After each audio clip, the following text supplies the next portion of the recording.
A crisis has arisen. Unity's undercover operatives are being killed off by an unknown assailant. It seems likely that there's a traitor within the agency. Report to the war room for a full briefing on the situation and a tactical overview of your upcoming mission. Do not be late. Following the briefing, stop by the training facility to hone your skills.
Damn.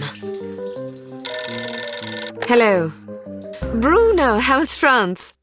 Did you collect any new bullet holes? I know how you love to be shot at. I'm teasing. I'm glad you're not damaged. Did you at least encounter an exotic temptress or two? Really? What was her name? What do you mean you don't remember? That's horrible. Of course, I'm famished. Are you buying? Then it's a date. Let's say Maximilian's and...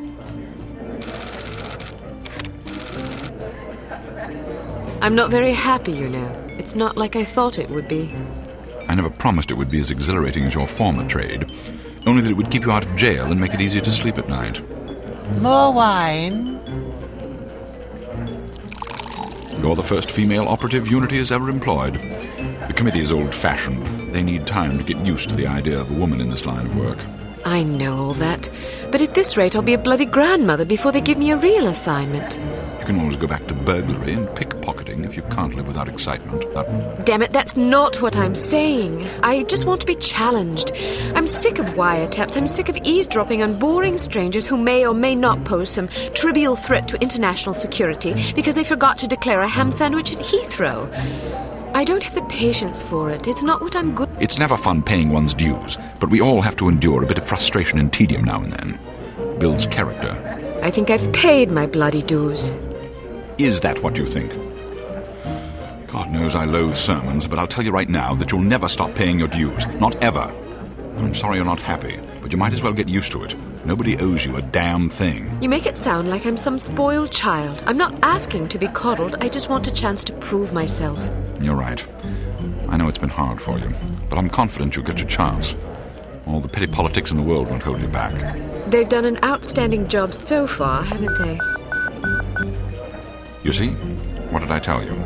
Probably just one of the committee members needing a babysitter on short notice.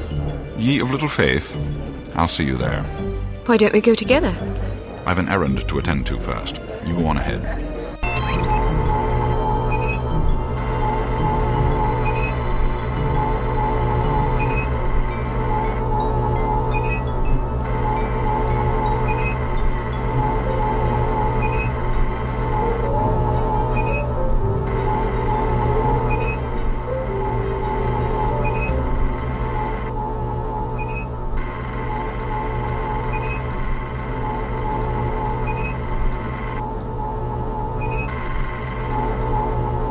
Good afternoon, Miss Archer. They're expecting you in the briefing room.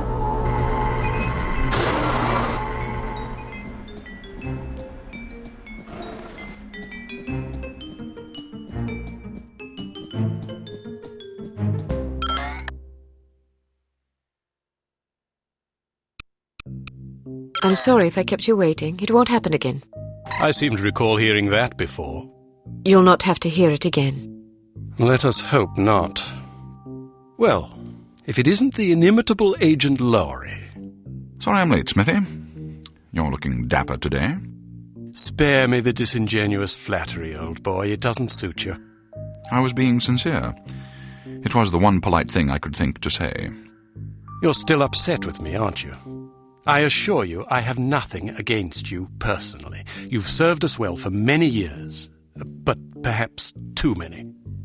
I firmly believe it is in Unity's best interest that you retire from field operations, and I will continue to campaign to that end until you accept an administrative... I'm not upset with you, Smithy. I just don't like you. I do understand your concern, but just because you're too old for the field doesn't mean that I am.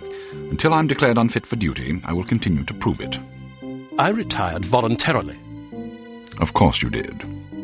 Perhaps we should dispense with the pleasantries and get down to brass tacks. Fine. Lights, please. We lost another agent this afternoon, bringing the total to 7 operatives in 10 days. It is our firm belief that someone is systematically eliminating our undercover agents, which leads us to believe that the clandestine operations section has been compromised. It seems we have a traitor in our midst. Do you suspect anyone? We suspect everyone. 7 operatives. That's over half the active list. Why weren't we informed sooner?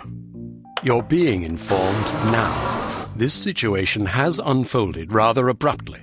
The assassin left a lily, a regal finale to be precise, on or near the corpse of each victim. Mean anything to either of you? Volkov. Who? Dmitri Volkov. The regal finale is his calling card.